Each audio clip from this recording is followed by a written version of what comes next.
Welcome back to another episode of the Blitz Break. I'm your host, Phil Rasmussen, and we're back here on another Friday. Thanks for joining us. If you don't already, make sure to subscribe to the channel, like what we're doing, and hit the notifications button so you can stay up with new episodes.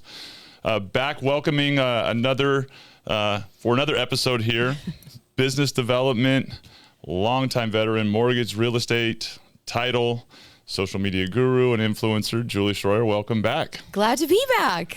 I like the all black get up today. Hey, thank you. Like channeling little Johnny Cash. Let's go. Yeah, ready, fierce and ready to roll. Yes. And excited to welcome back our guest again today for another appearance. U.S. Air Force veteran, top producing realtor, team leader, founder of the Turn the Key Real Estate and AI strategist, and author of the book Empowered Agents, Jayson Flory. Welcome back. Glad to be back. Excited for this one. Absolutely, man. It's been a lot of conversation since your last appearance, and you definitely stirred the AI engine for a lot of our viewers, and had a lot of really simple, easy, applicable ways. So, what's been going on since your appearance? Anything new in the last few weeks?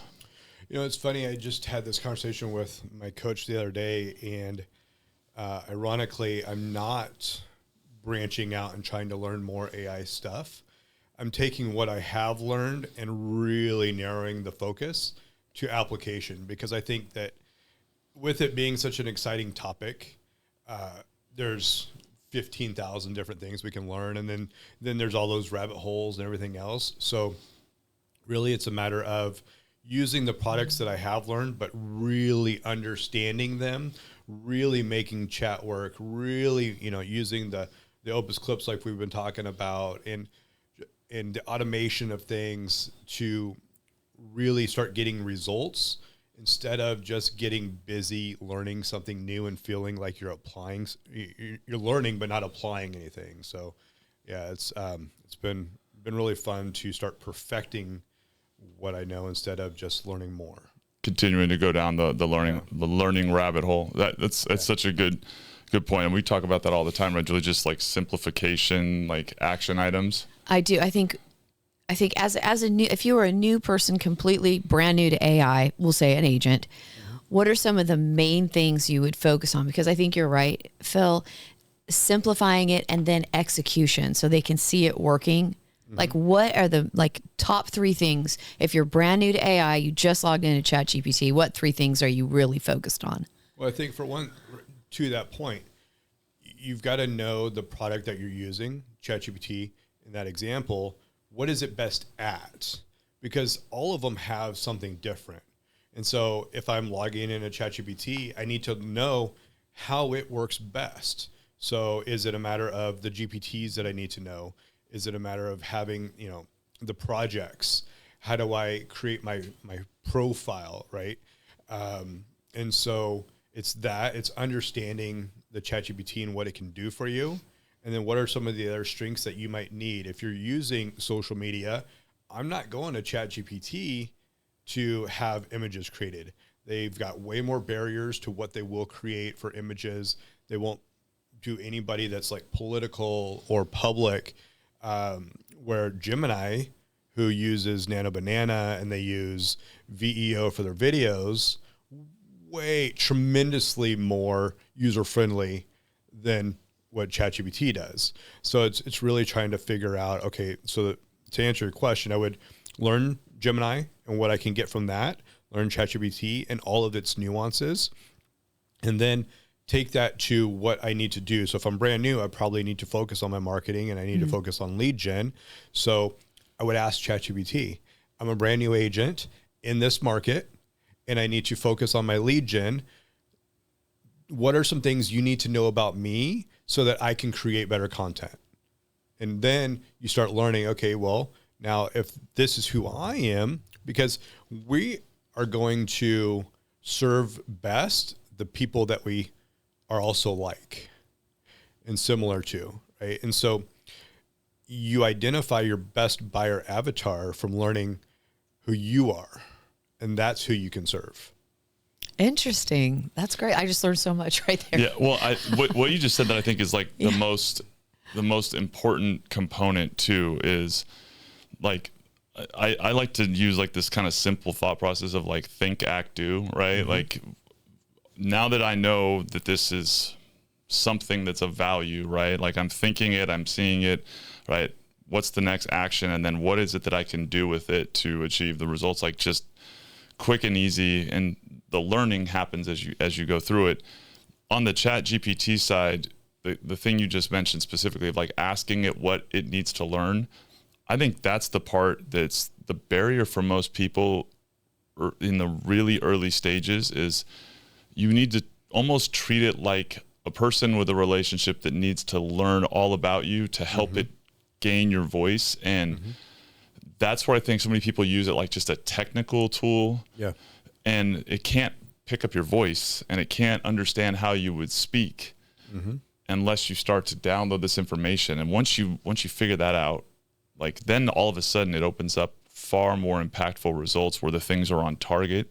So when you say like, what are the things that you need to know? What are some of the ways that you've helped like yours learn about you? Like are there some areas that you like specifically spent a good amount of time on, or ways that you helped it like gain an insight into you?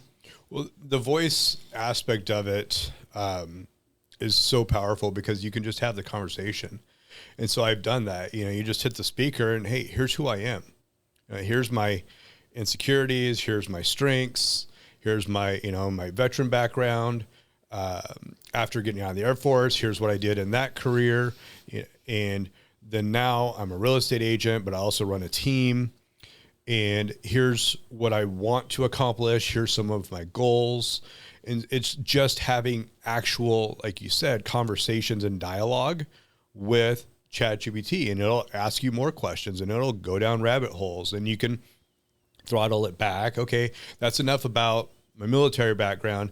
Let's focus more on my sales and leadership background.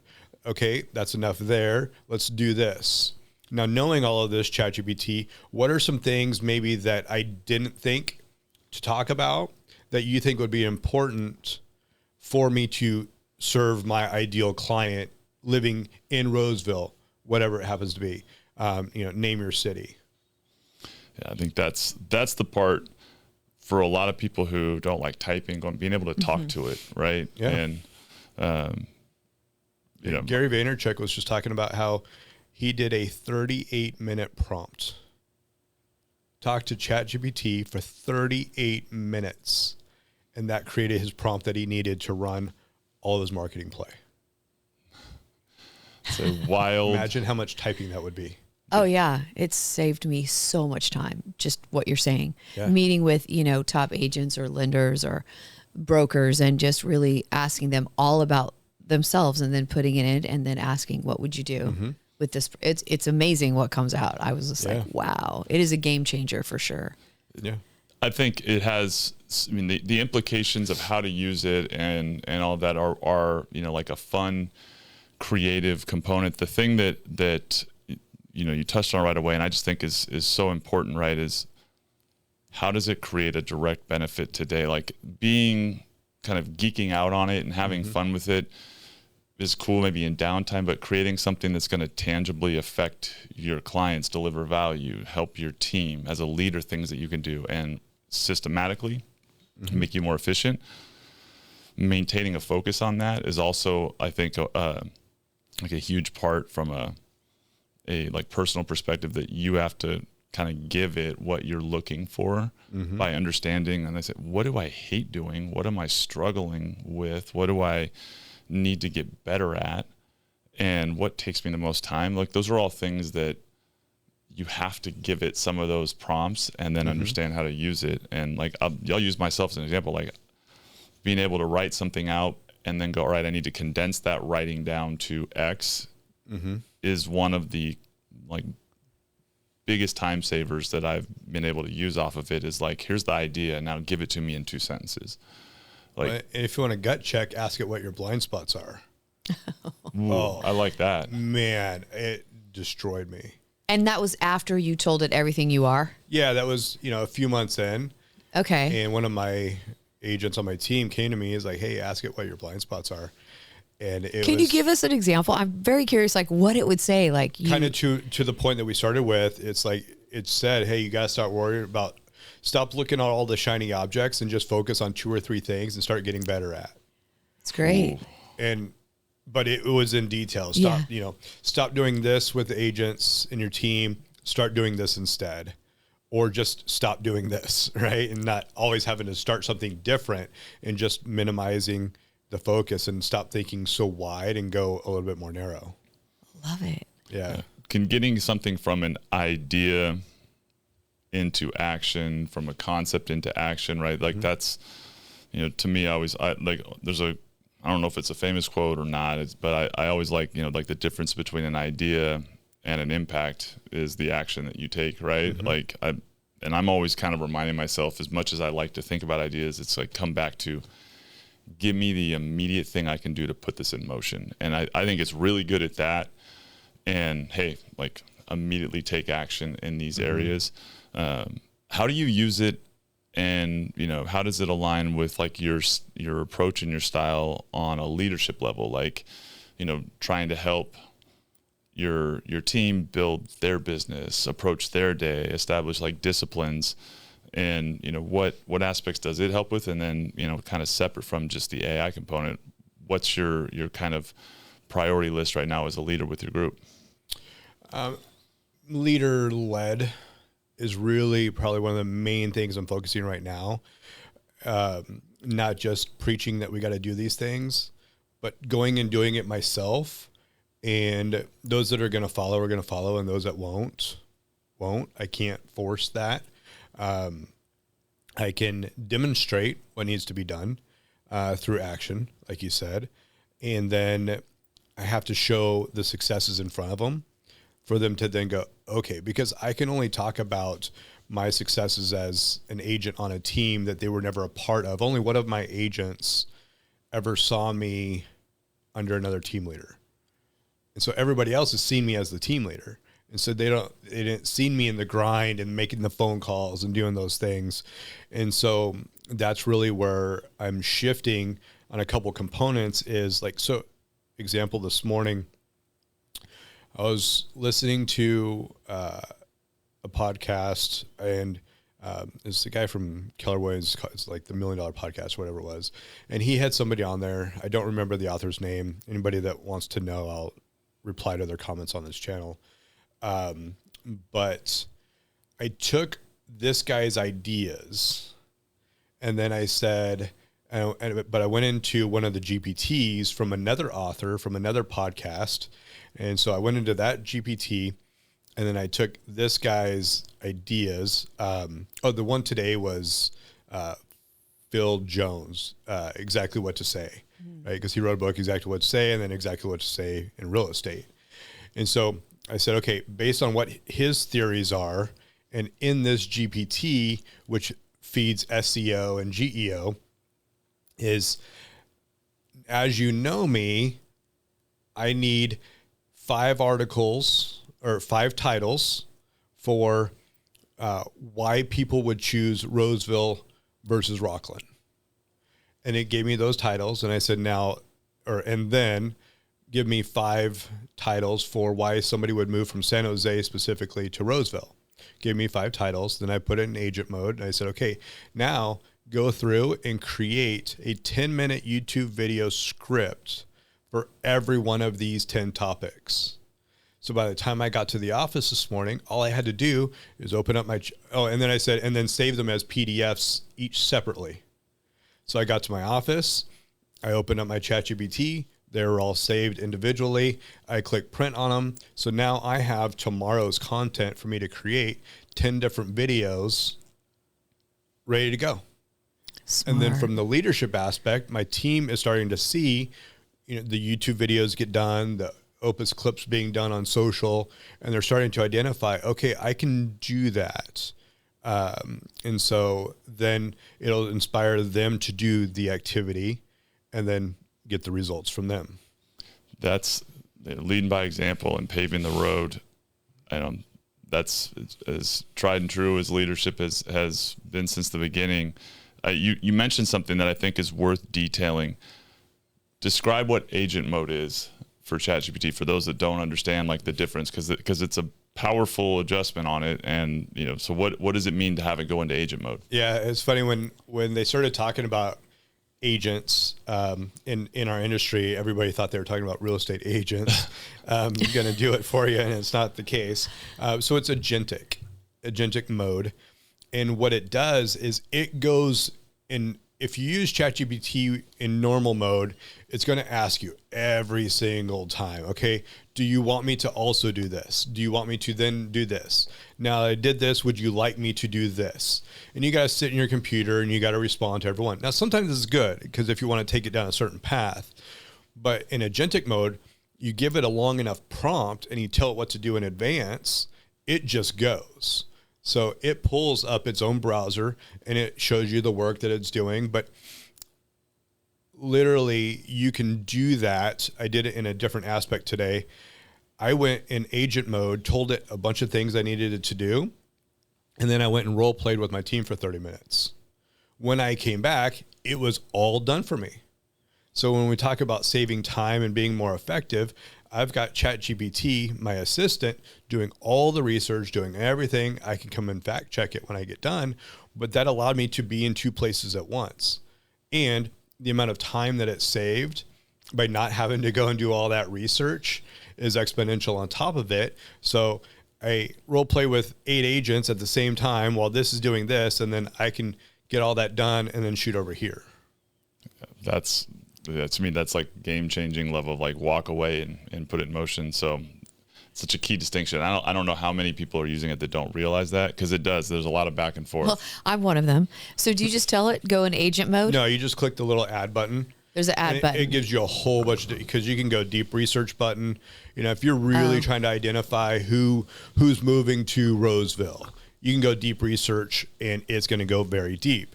If you go agentic mode or agent mode, then that's going to continue to work without additional prompts. That piece, the other thing I think has become really valuable to me is figuring out how to layer it. And like you talked about the limitations that ChatGPT has, or, a Gemini, and I still really don't have a built out profile on a Gemini myself, but being able to have a chat give you the prompts and the commands for another AI tool to put into motion, and like creating a PowerPoint presentation, like for Gamma or whatever. Like I used the one called Slide by Slide AI just recently, and ChatGPT basically recommended that I use that, linked, created the connection, and then the entire layout of what I was building, I was able to have it then go and construct in Slide by Slide a better PowerPoint that could be edited more easily than they can be in ChatGPT, where and like the combination of the two, pretty amazing. Same thing with like videos, where you can have it connect you to an AI video tool like a Pika.ai or the other one like CapCut, and it can give you exactly what to prompt for what it is you're looking for, instead of you going into that tool and then like trying to figure it out. So it's like the two together, and figuring out how to use that is also hugely helpful for an efficiency perspective, right? And ultimately creating something that you can immediately use, which that's the thing, you hit on. And while we talk about it all the time, like you're taking action every week on social media, and you're growing in your AI use. And I was just with a bunch of realtors last night, and we were talking a lot about it. As cool as it is, you got to start somewhere where you can start seeing returns as you go deeper. So like in the early stages of your use of it, Jayson, where did you see the first shift of like, okay, this is the needle mover for me that kind of really sold you early on? Like, what was that breaking point? Like for someone who's kind of playing with it, what was that, is there a moment where you're like, okay, this thing just in and of itself gave me a lift? Yeah, it was last year, because I started picking up on it, I think probably when I wouldn't say, I don't think it still hit critical mass yet, but in August when it really started getting a name. And or at least that's when I acknowledged it. Yeah. And so I started using it for the listing descriptions, which is what a lot of real estate agents will use it for today. And we were doing something called lifestyle videos, where when we do a video of a listing, we're not showing the house. So it's not, I mean, eventually we do, but it's not welcome to 123 Main Street. Let's go take a look. We're showing everything around it. And so it's not, here's a house on Wood Creek Golf Course. It's, here's all the things that you can do if you live in this community within 10 minutes. It's the Galleria. It's all these things, right? So it's the lifestyle. And then you get to see the inside of the house about a minute into the video.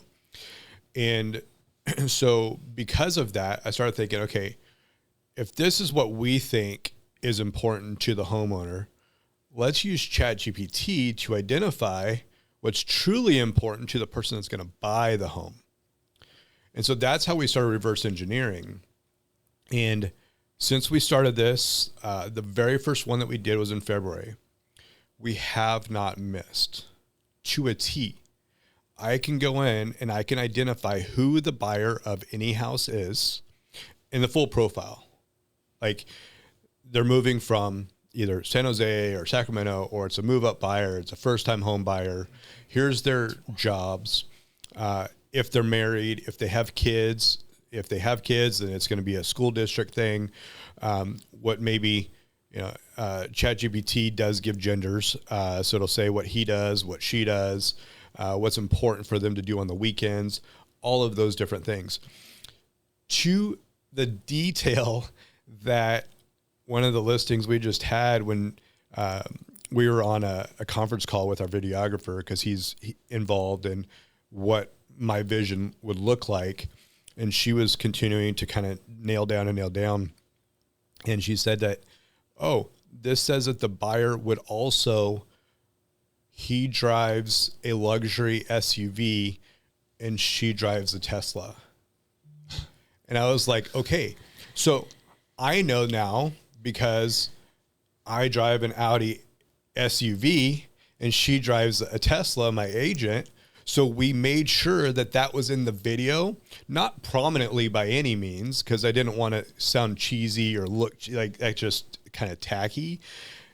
But we made it so that when the drone came in through the gates, it flew over mine and her vehicle, because then the person who's going to end up buying that house is going to be able to imagine, oh, wait, honey, that's what we drive.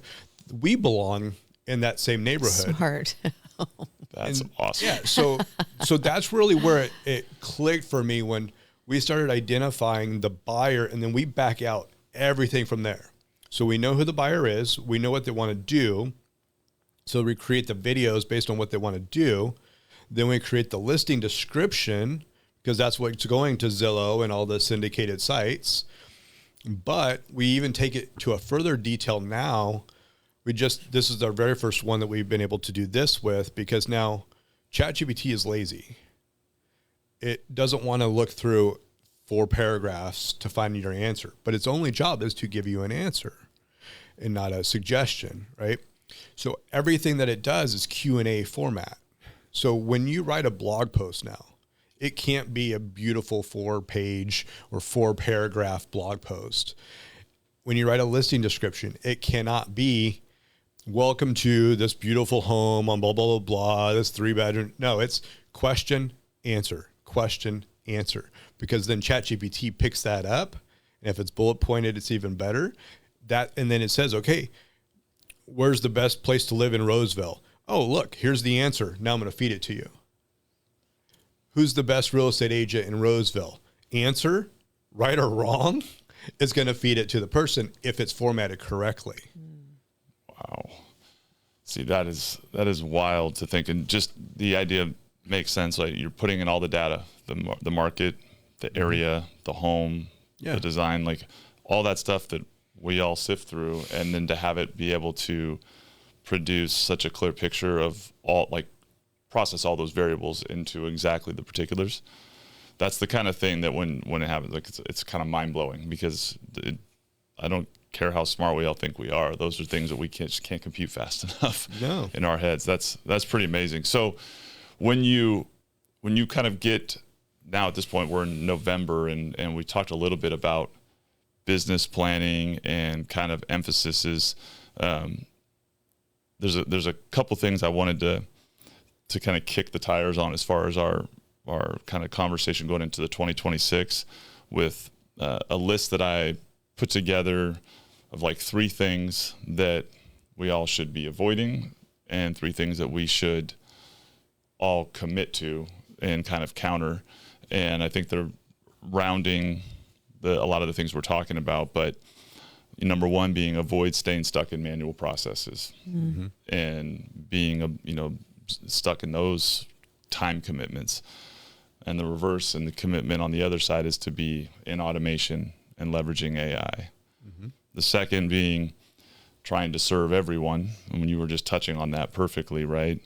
Specialize, pick a niche, and become very targeted in your approach so you can deliver value that's impactful, not unimpactful value across the market.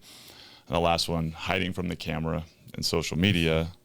Instead, commit to building your brand with intention and purpose. And that entire synopsis kind of covers that whole purpose. But when coaching and talking to people, and all of us have been in leadership positions and influencing, what do you think about like those 3? What are your thoughts on those 3 and kind of what we're seeing from veterans and up and comers across the industry in those 3 areas? Any initial thoughts that jump out to either of you on that? I think my generation is finally realizing like I have to get into the sandbox. I got to play in the sandbox, and they're starting to figure that out right now. So for me, it's really trying to get them to execute on being more in front of the camera, and what does that look like, and how do you get them just to start? And so I think that is where my focus is going to be, like getting them into just sign up for Facebook, sign up for Instagram. I mean, we're talking basics here, but if they just start, they'll realize how easy and simple it is to actually do, and then just giving them the tools to figure that out. But, Jayson, you said it best, and I think you touched on it too, Phil. We do need to lead by example. So, I'm 57. I've done 3,000 videos on TikTok, right? That's a lot of videos. But if I can do it, can you just do 2 a week? Can we start there, right? And if I can do it, then you can do it, right? So I think that is very powerful. And I think if you can lead by example, you'll get the most movement from your teams. If you're leading a team, you have to start doing it. 1,000%. And to that point, I just had a conversation with one of my agents who, by far, if she would just get on camera and show her days, she'd be incredibly impactful. She's just somebody, like, you just trust her. If she wasn't on my team and I had somebody in her area, because she lives about an hour and a half away, I'd give her the deals anyways. Like, I'd just be referring them out. We were having the conversation yesterday during our one-on-one, and I brought up what you had talked about, like, hey, let's just have a conversation on camera. I said, would you be willing, ignore the cameras around us, but would you be willing to just let me, quote unquote, interview you? Like, why did you get into real estate? All these things about you. And she's like, I mean, not today. I'm like, no, not today. It's okay. Like, we need to plan it, right? And she goes, and if you give me the questions ahead of time, because I don't want to be like, well, I don't know. Let me think, I said, Sandy, I'll give you the answers ahead of time. Like, like whatever you want, because I know if you were on, people are going to relate to you.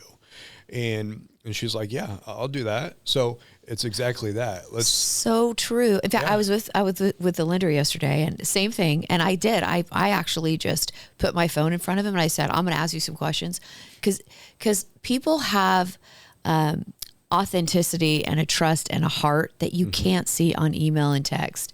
And if you can get that on the camera, it is so powerful. So I think what you said is perfect. If people are scared to do a video, they should have somebody ask them questions while they're filming themselves. And just like you and I talking, like, what are you doing this weekend? And then their whole true self and authenticity will come out if it's based on their topic of expertise, and it will be the best video they can create. Well, and from there, with all of the tools that we have, I can have a 45-minute hour conversation with her, and then she's going to have how many clips that we can schedule out on TikTok, Instagram, like we were talking about before, that she doesn't have to do. And now she, to your point, is going to put out 2 a week for the next 8 weeks without doing a thing. And yet now she'll start to have a social media presence and all of those things just because we're going to have a conversation in front of some cameras. Well, I think that's like what we're talking about process-wise. That's been my conviction has come around. If you want people to buy in, you've got to find ways to do it for them and have them get visibility on the value of it to then go the next step. And, I, as a problem solver and someone who enjoys, creating success in others, it's just like from the teamwork and leadership, the other thing is more fun than being able to sit down and have someone start there. Right. And that content provides a lot of value in being consistent and makes it a lot easier to fill in around it. And then when you add this piece and that piece, then, what we're doing as a company right now is designed to kind of step by step create an entire presence that for the most part, that person hasn't really had to change anything, right? They've just been operating. We've just actually figured out how to implement and execute for them, putting them on camera and getting them in front. And to me, that's an important value because ultimately what they're best at is the relationship and the connection. Yep. And so the thing that I find most interesting, because I had this probably 10 times last night during the 5th anniversary guide event holiday party. Congratulations, Maureen.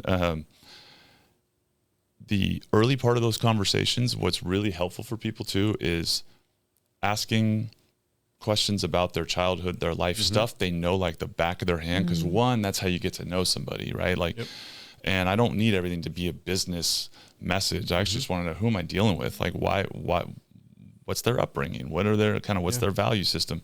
But it's also like the easiest thing for people to start talking about because they're not worried about, saying it a certain way. It's like, no, this is my story. Right.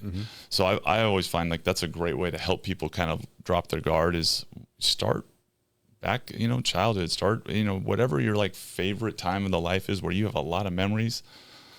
Let's start the conversation there. And then when you arrive at the point where you're in business, a lot of times those people who are nervous say, I didn't really realize the cameras were there anymore. Right. Yeah. And I think that's the part, frankly, that's what people want to see. And I keep saying it over and over. And every week that goes by and I get AI video after AI video in my social feeds, the more I want to see that when it comes to actual decision making, because the AI videos don't create trust. They're just entertaining, right? Like they're funny or whatever.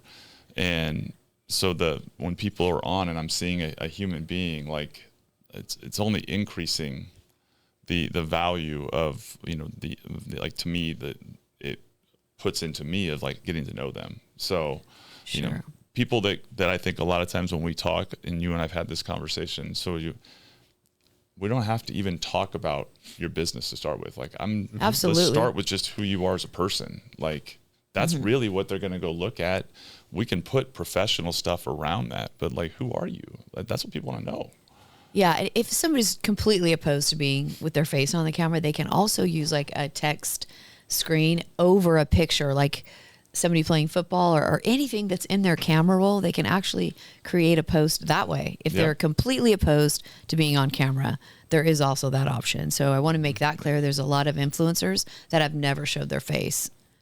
So another option. Yeah. Very, very true. There's some brilliant ones where, they create a theme and it's entertaining. And I think the other part is, if you really think about what people want to listen in, it's reminding yourself that like 15 to 30 seconds is what most of that attention, and it's shorter than that on the actual data, but like in a 15 to 30 second, do you have a message that you can deliver? All of us have, very, easy things we say all the time in those windows. And you're not trying to get up there and be a professional speaker delivering a 35-minute motivational speech. Like we're not going from 0 to 100. So I think that's what, when I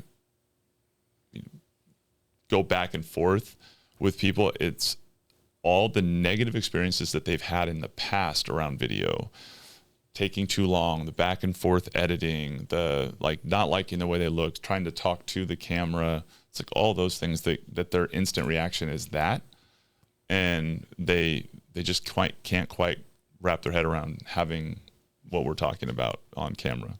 Well, and it's funny too, though. Like, I don't remember where I heard it, but people are so afraid to get on camera, but yet they'll go to an appointment.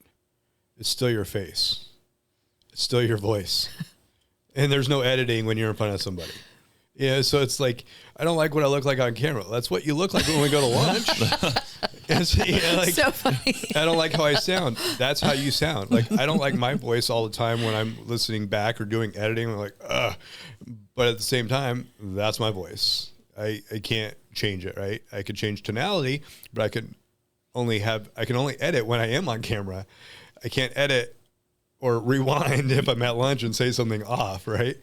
And so I think it's just a matter of just doing it enough to get more comfortable. Yeah. Let's talk about the power of tonality, because 37% of people buy or make a purchase to buy because of tonality. Mm-hmm. So how do you use tonality in an email and a text? You can't really. I mean, you can't, but you can from a perspective of not the sound of tone, but how does this come across? Yeah. And so I do run that through ChatGPT. Like, hey, what tone does this deliver? Yeah. I don't remember if we talked about this last time, but I remember I was sending an email to somebody in my team because they know me to be, is what it is, abrasive or direct or whatever. And I had let one of them see the email. He was like, oof, you should probably run that through ChatGPT and soften it up. And I said, okay, based on this email, can you deliver the tone? And and ChatGPT came back, oh, this is very professional, direct, da, da, da. I said, see, like, just because you know me to be a word I won't repeat on here, like, it's not always how it can come across. But yeah, I mean, to your other point, or, I'm guessing is you have to have those conversations. Video. Well, like, that's the importance of video, is that absolutely. Tonality and the ability to build trust in your tone. Mm-hmm. I think that's how you build it so much faster. Mm-hmm. So if people could realize that when they're creating video, it's just a quicker sales process to get you to where you want to go for 2026. Definitely more efficient. Agreed. The power of people perceiving facial gestures, a smile, all those things in addition to tone, right? Like, can be accomplished in a split second that would require extra words. And yeah, I mean, all of those things that you just touched on the tone that strike me too, is how much more time and energy you have to put into like delivering the message in writing, right? To try to accomplish that over my career that I've spent. I mean, the rewrites and all of that we're talking about efficient ways to improve it, but also creating efficiencies in the things that we do. One of the most common, and you do this a lot with social, is the idea of creating content, recording it, editing it, posting it, and each one being at a different time and a different day. I think there's a lot of times too much ambition for people early on, and like, I don't do it at all, but like, I'm going to go to five a week, and then I'm going to record this, and I might be able to record it, but by the time I edit it and clean up and do the different things that I want and then post it, man, I just gave away 4 hours and I only got one. And then people are like, I can't do that every day. Like, all these things kind of happen. So I think the intentionality, the thoughtfulness about being efficient and creating it in bulk is one of the things also that, I think if I talk to pros like yourself and others, everybody's like, how can I record multiple things up front and get in front of it so that you're not trying to go from 0 to 100? Because I'm the worst at, like, I go to events, I'll forget to take pictures. Historically terrible about that. I take them, they just don't go anywhere. that happens too, right? Like, I'll forget to take them, or I won't go create a post or whatever. So what, to me, I think that's symbolic of 2026 and planning. Like, how do you do things to be efficient so you make more time for the human connection? I think for me, you nailed it. Like, I create my videos like on a time block on a Saturday or a Sunday, because I don't like to do it obviously during work hours. So I can create 10 drafts in TikTok, and then I'll post 2 a day, and I can edit them fairly quickly. So that's how I do it. I do batches, like you said, change my outfit, change my whatever. And I think that's the most efficient way, because it does take a lot of time. I think you have to be intentional. If you're going to take pictures, we'll take your event at guide. If you're to take pictures, you need to be intentional that you are going to do a post right after that. If you don't do a post right after that and create it, it will lag, and then you're talking about the Christmas party a week later. You can't do that. So I think you have to be intentional of just taking action right after the event. So that's why I'm able to do so. I'm just like, I sit in my car, I post the pictures, I do the caption, I'm done. I think that's what you have to do in that area. Yeah. I mean, I would just go back to my example from earlier, from a time efficiency thing. Like, I've already got 10 videos that I'm going to do tomorrow, Saturday morning. Now, I will say, as I'm learning these things, these programs or services or whatever, it does take more time sometimes. Like last week, I was working on my ideas on Friday for like 2 or 3 hours, and I thought I had it, and I came in on Saturday. I'm like, no, that's not it. I'm having to edit that script, learn Descript, learn all the, but now this week it is done. And so it took me exponentially longer. Last week, it took me several hours to do, I think, 3 or 4 videos. But this week, it's already ready to go. I just put it in Descript. I'm just going to read it and run. And then it's becoming that much more systematic. On autopilot and expanding. I want to touch on what you said with people get overwhelmed. I think they need to have smaller goals for 2026, like post 1 video per week, and then in 90 days, post 2 videos a week, and grow to it, accomplish it, and celebrate the win. I think that's key, because I do think people get overwhelmed with all of it. And I think if they just start small and simple and master a certain platform, maybe they master Instagram, then add Facebook, and then TikTok if they want to do that. But I mean, they can use the same content for all 3 platforms. That's the beauty of it. Because, I create all my videos. Every single one you see is created in TikTok. It's my opinion, it's the easiest platform to create a video. And then I post it on Instagram and then Facebook. Yeah, it's kind of like the saying that the CEO of Lifetime Fitness has: think big, start small, move fast. Mm-hmm. And we have to have the end goal in mind, but you've got to start, and you've got to move fast. You've got to be consistent at it, which, to that same point, we were talking about creating disciplines. Any one of my agents that wants to wake up earlier, they're like, how do you wake up at 4 or 3:45 in the morning? Like, you're crazy. Maybe so, but like the saying is, it's the crazy ones that get people or get things done. But I didn't go from 6 o'clock to 4 o'clock. And so I always encourage them, whatever time you get up right now, next week, just get up 15 minutes earlier. You're not anywhere close to 4. Don't try it. You're just going to you're gone by 7 or 8 in the morning, and you're a waste. But go from 7 to 6:45 for a week, and then 6:30, and then 6:15. Yeah. And after about 3 months, you'll finally be up to 5 o'clock maybe. And then 5's not anything. And then you can, get earlier if you want to get up before 5. But it's that incremental adjustment that your body won't even acknowledge, won't even notice. And then all of a sudden, a month later, you went from being up at 6 and now you're up at 5. That's great. I was with a group of women 2 nights ago, and we went over our 2026 challenges. And one of theirs is their daily habits. Because in the morning, when you set up your daily habits, it sets up the success for your entire day. So what are some things you do to make sure your daily habits get done? Like for me, for instance, I get up and I go straight to my closet and put on my workout stuff. So I'm in my workout stuff. I'm definitely working out because I have and I put cold water on my face. So now I'm ready to roll, right? I do it like the second I get up. What are some of the things you do? Because that's the biggest challenge. They have to do all this stuff. I'll just sleep another hour. You sleep another hour, an hour of sleeping, like I can get my workout, my devotion, my everything done in an hour. So what are some things that you do to get up that early that you're like, I'm on it?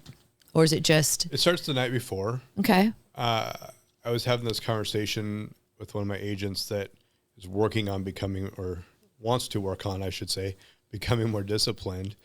And I think we were talking about this before the recording happened. He's like, do you ever have like off days? Like, or you just don't get up at 4? I said, yeah, on Tuesday I slept until 4:30. And he's like, what are you, like, what? But it starts the night before. My gym clothes are on the love seat downstairs the night before.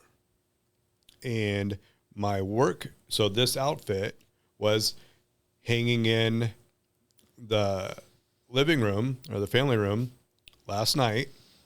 The pants, the shoes, everything's already in the gym bag. The pre-workouts already pre-made minus the water. So when my alarm goes off in the morning, I'm downstairs. Pre-workout's got water in it. I'm starting to sip on that as I, have my pre-workout breakfast or whatever it is. Gym clothes are on and I'm out the door, like backpack's next to the door. My gym bag's right there. Sometimes if I really want to get aggressive, I'll put everything that I can in the car the night before, because then it's 2 less things that I've got to put over my shoulder to carry with me. And then I also don't forget, but then you walk out thinking you're forgetting something. It happens every time. You're like, forgetting something. It's the bag in the car already, but I feel like I'm forgetting something else.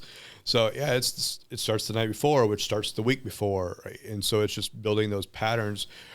And for me, after having the conversations that I did with him last night, I was thinking about it when I went to bed last night at 8:45, 9 o'clock. I'm already ahead of you. Mm-hmm. I'm competitive. I'm already ahead of your tomorrow because I went to sleep at 9 today, knowing that I'm going to get up at 4 when you're not even going to go to sleep until 10 or 11. So I'm building my competitive edge by going to sleep a little bit early so I can get up exponentially early and get after it so that by 7 o'clock, the workout's done, 2 podcasts are done, I'm showered, ready to go, and most people are getting up. So the morning routine to me, I do the same thing. My bag's always in the same place. Mm-hmm. Whatever I'm going to wear is already there. And the first thing I do, I roll out of bed, is right to the shower because I know I will be awake when I get out of the shower. That moment, I'm like, all right, I'm good. But it's what you're saying for me. What it is it allows me to wake up with one thought, like one singular purpose, and not be distracted by, well, where are my shoes? What am I like? Having that all in front of me means my brain is able to mindlessly go through doing all those things. True. So I can just stay focused on whatever it is my priorities are. The thing that like differentiates some of my best days from days that would be average days is the ability to do what you're talking about the night before, of even going to bed with the 1 or the 2 things that I need to jump on first thing being the last thing, like working it through that right before I go to sleep, and almost like going to sleep and waking up right in that space. Mm-hmm. If I'm, hanging out, doing stuff with the kids or my wife, it's not quite as efficient. It takes me just a few more minutes. So whenever I have like a quiet moment, I love like, all right, I'm doing almost a mental prep for the next day. And then it's like I go to bed and it feels like I just stepped right back into that. To me, that's like optimal. But I think it's a huge thing for people to do the prep beforehand, because the more that you can have your body help your brain get going, and then your brain get your body going, like those things complement. As an athlete, that's like the routine of putting on the uniform. Mm-hmm. And I'm sure the same thing with, during your military career, like it's putting you into a space. When you are disorganized or having to find things or pick out what you're going to wear, like those are all distractions for your brain. Mm-hmm. So that's why the founder of Apple every day was black mock turtlenecks. That's all he wore, and jeans every single day, because he didn't have to think, what was I going to wear tomorrow? He went to his closet every day, pulled out a black mock turtleneck, and that was it. And you said mindless, but it's because our brain wants to go to whatever the habit is that's carved into it the most. How often do you just get to the gym in the morning? You're like, how'd I get here? Because your brain knows that habit. You turn at this place, right? And so the more, because we're gonna be a creatures of habit, good or bad. You either have a habit of hitting snooze, therefore telling your brain, if you hit snooze, that's the very first thing that your brain acknowledges that day. And it's telling your brain it's okay to procrastinate today. So the rest of your day, you've already pre-programmed your brain. It's okay to procrastinate on that task, that topic, whatever it is, because it's how you started your day. Versus the alarm goes off. If you have a problem getting up when the alarm goes off, set it across the room. Put a bottle of water next to your alarm. You put cold water in your face, put some cold water in your body. That'll get your metabolism going. That gets everything moving. Even if you walked back across the room and went back to bed after drinking a bottle of water, guess what? You're going to get up in 30 minutes, right? Like nature's going to take its course and you're going to be forced to wake up. And again, it's just having so many things in place to prevent delaying the inevitable. That's really, to me, kind of essentially just painting the picture about the difference between motivation and discipline, right? Like we all go through our little spurts of being motivated, but that's like in its truth, it's a fleeting emotional state, right? That we have, that states of heightened motivation, states of our brain instinctively also giving us 1,000 excuses, maybe 1,000,000 excuses why not to. But when you put the disciplines in place and the barriers where you've intentionally set up to where you prevent yourself from falling into that trap, that's really the difference. To me, that motivation, the discipline is creating motivation through your actions, not, from just the self-starting mentality. And I think a lot of people don't pay attention to that distinction enough and wonder why I'm going to go work out, and then they lose their motivation after one day. And so to me, that's a really good point. And I think on the work front, in your personal life, in your own, we all have to build these certain habits by being honest with ourselves about what are the things that, we find ourselves falling short on, right? Like moving the alarm clock, did that in college all the time when I was doing, we were doing our 4 and 5 a.m. workouts, and I was terrified of oversleeping. It was like, blast it, and I have to roll out of bed because even in a state of sleep, I might hit the snooze button and not even know it, right? Especially.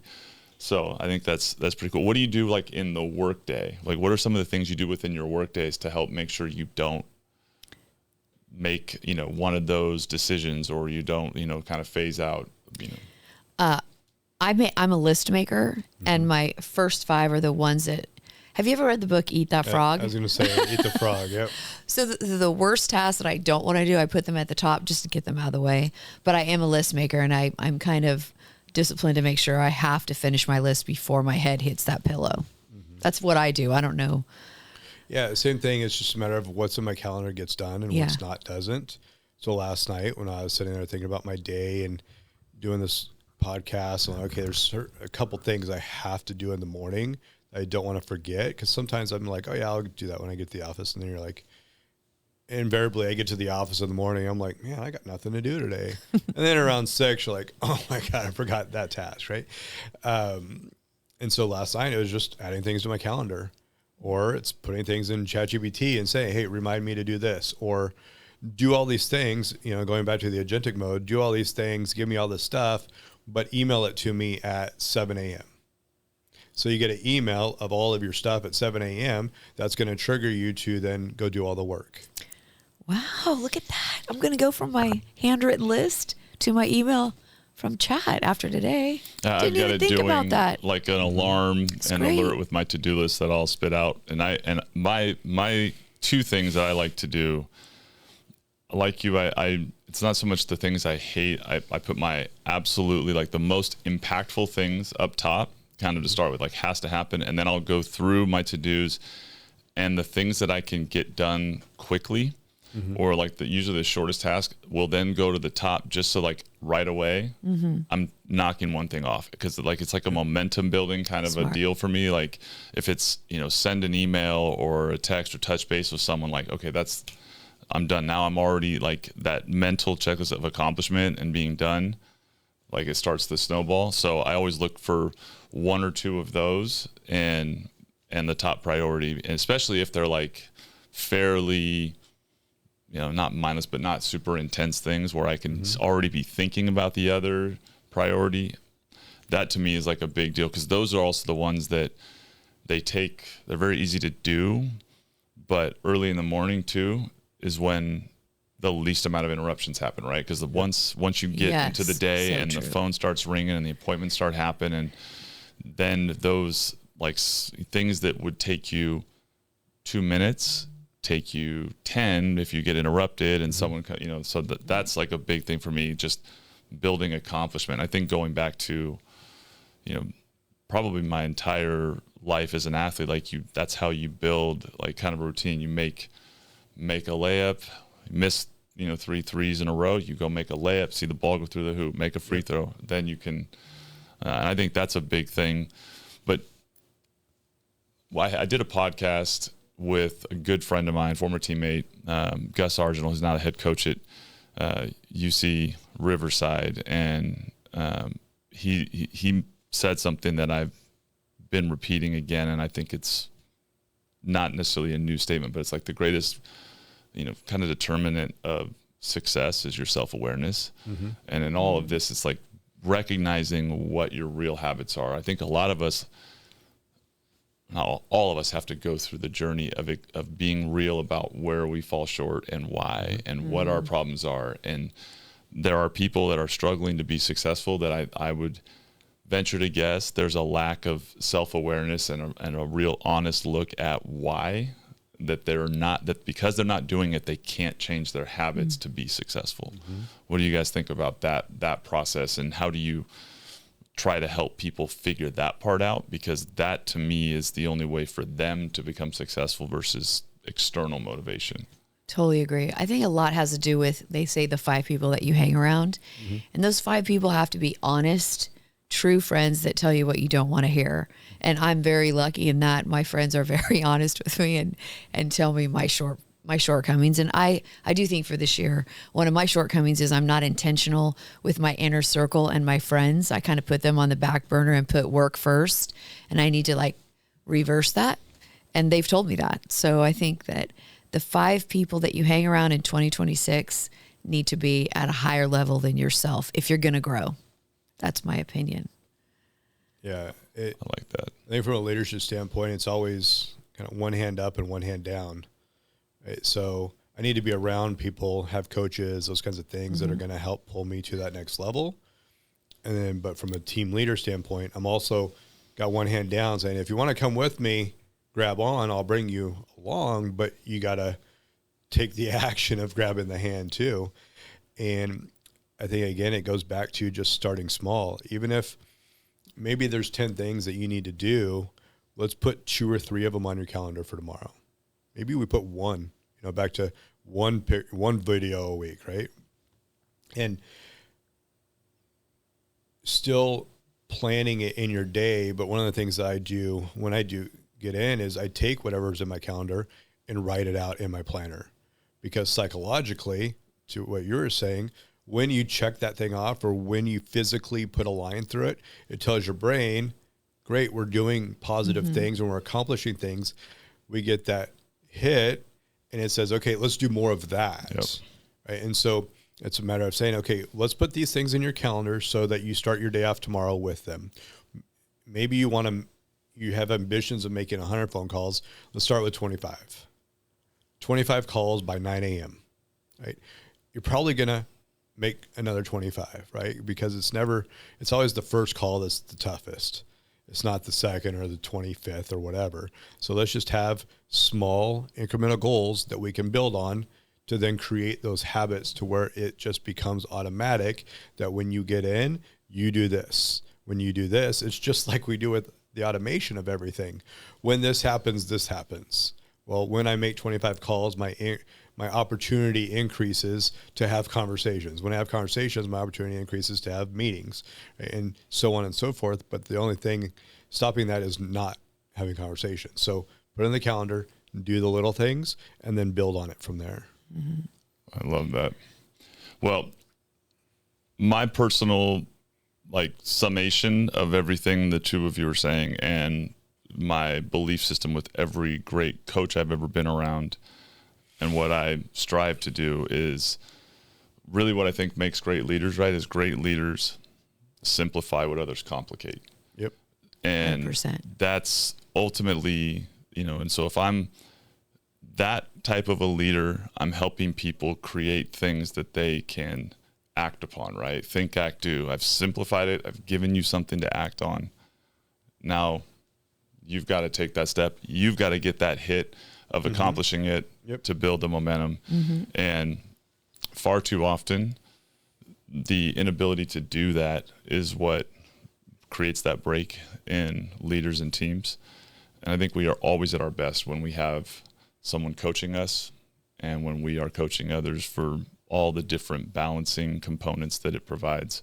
And I think, as we kind of bring this to a wrap, I think the, last question I want to ask you guys is message to people, out there at this point, right? Like, we've been through a market for the last several years that's been a grind, right? And you've built through it.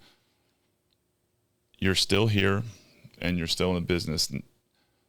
We're now heading into the next year, and if you're still in it, you have a chance to now be one of the ones that not just survive but comes out and thrives. So what's your message to the audience and people who are in their business planning and heading into 2026? What's the motivational and kind of purpose message that you might send?